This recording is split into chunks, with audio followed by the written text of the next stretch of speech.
The safeguarding team work with vulnerable adults that are at risk of being abused or have been abused. We make sure that we work in partnership with service users. Safeguarding in Enfield is about making safeguarding personal, about ensuring that service users have a voice.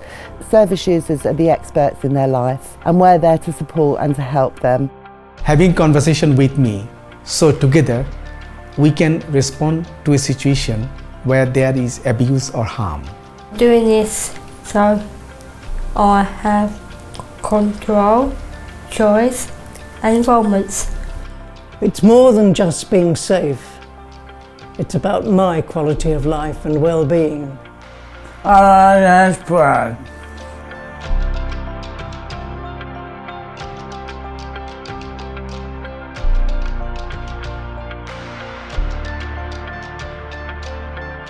So when Ida moved into a care home because she was struggling to live independently at home, there was issues quite early on which indicated she wasn't being kept safe.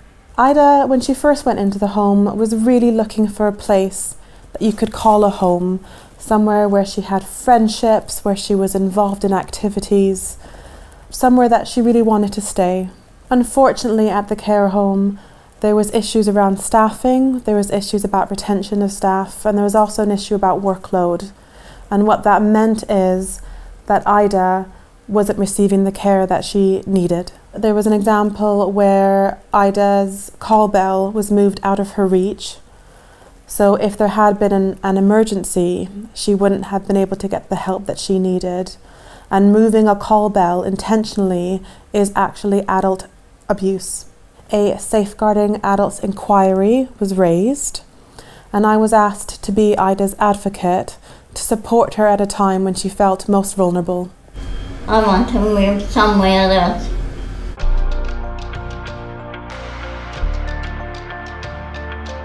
My name is John. I'm Karen's husband. We have been married for the last 25 years. For the last 5 years or so, she has been diagnosed with Alzheimer's. I mean, some days she's more or less okay. She can remember, she can talk, she can do things for herself. But some days she's totally kind of out of control. She's very aggressive. She doesn't recognize me. She thinks I'm an intruder. I'm coming from outside. She just tries to push me out. So those are the days where I find it really hard to maintain that kind of relationship with my wife. But I love my wife and I would like to continue to do so. The MASH team is the first point of contact for all safeguarding referrals for adults living in Enfield.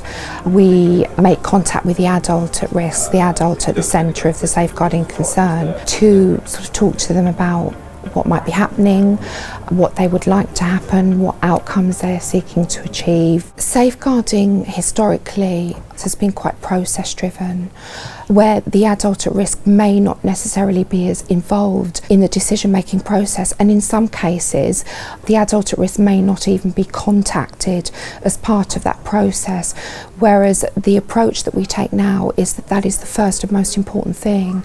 Safeguarding interventions are less likely to work if somebody isn't in agreement with it. It's about somebody being able to take the control back and to be able to maintain their independence. They can't do that if decisions are imposed or decisions are made without them. We received a referral for concerns of domestic abuse. I got in touch with John and Karen, went and did a home visit and basically spoke to them both about what it is that they want to happen. So he obviously wants to keep Karen at home for as long as he can, so it's about facilitating that. We also had a chat with Karen, assessed her capacity to sort of understand what's going on, and from that it became apparent that they both need support in their own right. In speaking with John, in speaking with Karen, we found out what activities she likes to do.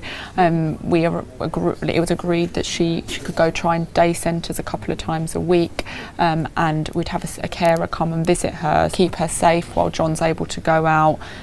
But it was all done through just simple conversation about asking John and Karen, you know, what do you want to do? What do you like to do? How can we help you? I can go on certain days out in the community to be with my friends and colleagues whom I have not seen for a while really. So it has kind of given me a bit of break from my caring role, and it gives kind of Kiran things that she is really keen to do and enjoy, and it is working well. I am really grateful. I'm happy, so is Kiran, and I think her kind of aggressiveness has gone down because it looks like she's much happier than a few months before really. This case is obviously very complex. It's got physical abuse, domestic abuse, both adults vulnerable in their own rights. So as a multi-agency safeguarding hub, we can tap into lots of resources. In John and Karen's case, we've liaised with their GP, mental health services. The police were called in this instance. If the risk escalates or continues to escalate, we can refer to the police or other agencies for further advice and support. Ida's case was referred to our safeguarding team by her daughter, who was concerned that she could be at risk of neglect. Well, when we went to go and visit Ida at the care home, there were quite a few concerns. We had a conversation about the safeguarding matter, and the advocate explained to me that she believed that Ida was at risk of neglect. While I was at the care home, I observed certain things, such as her call bell being too far away from her and out of reach. Also, the trolley with her food and water was, too far away from her and out of her reach. And the staff didn't seem to be very engaging with her, not interacting with her, and she was very isolated even from other residents. Well, Ida, through her advocate, clearly expressed that her desired outcome was that she wanted to move to a new care home.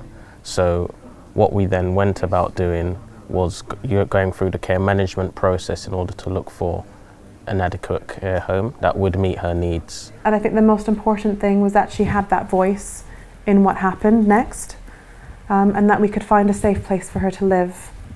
I'm very happy at the home. Well, Ida is safe and happy now in an appropriate care home, away from where she was before. But the thing is that we were very concerned that the potential for neglect and abuse was still present for other residents at the care home. So, we went through the policies and procedures at the care home, and we made recommendations in the MASH of what they should do to improve the internal processes and make sure that the care and support needs of other residents are being met. So the call bell being moved away is willful neglect, which is a crime. So regarding that particular incident, we notified the police and they will take the appropriate action. I would argue that there's nothing that council does that is more important than trying to prevent abuse, to protect people who are at risk of abuse, and to respond thoroughly when people have experienced abuse. In any community, what could be more important than trying to make sure that often most vulnerable members of that community are safe? So one of the things that my colleagues here at the council with partners have done is to lead the way in something that we call making safeguarding personal. That new approach is very much about putting the person who is at risk of abuse or has experienced the abuse at the centre of both the way that we investigate the abuse, how we try to protect that person, and what outcomes we're trying to achieve with and for them in the future. So we were fortunate to be recognised as achieving the gold standard in making safeguarding personal. That's a great credit to the work that many staff across the council and other local organisations have done. All of the approaches that we've taken have been so significantly improved because we've taken the time to listen to the insight of people who've experienced abuse. And at the end of the day, nobody knows better than somebody who has experienced abuse what that is like.